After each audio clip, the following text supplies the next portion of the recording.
1, 2, 3 ఈ రోజు నేను ఫ్రీ. 4, 5, 6 నీ మీద నేను ఫిక్స్. సరదాగా నాన్నగారు.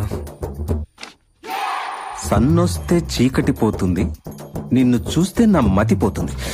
ఏంట్రా ఇది? కొటేషన్ నాన్నగారు. చిక్కుబుక్కు చిక్కుబుక్కు రైలే తెల్లారిందిక లేలే. ఇదేంట్రా? వేకప్ కాల్ నాన్నగారు. ఆహా, ఎప్పుడు ఏస్తావు లైన్ నాన్నగారు. ఎప్పుడు పడతావు లవ్ లవ్ లవ్. ఎప్పుడు చేస్తావు ఫోన్ నిన్ను? యారా నానా, ఎమ్మెల్యే నచ్చితే ఓటయ్యాలి గాని లైన్ వేయటమేంటి? అది కాదే, ఎమ్మెల్యే కొడలుగా వస్తే ఎన్ని లాభాలో తెలుసా? బయటికి వెళ్ళాలంటే కారు ఫ్రీ, వంట వండాలంటే గ్యాస్ ఫ్రీ, రైలు ఎక్కాలంటే సీట్ ఫ్రీ, ఎవరికైనా కాల్ చేయాలంటే ఫోన్ ఫ్రీ, కష్టపడకుండా మనకు పేరు ఫ్రీ. ఆయన పరువు పోవటం కూడా ఫ్రీ అయినండి. అప్పా యామి టైమింగ్ రా సచ్చినాడా. రండి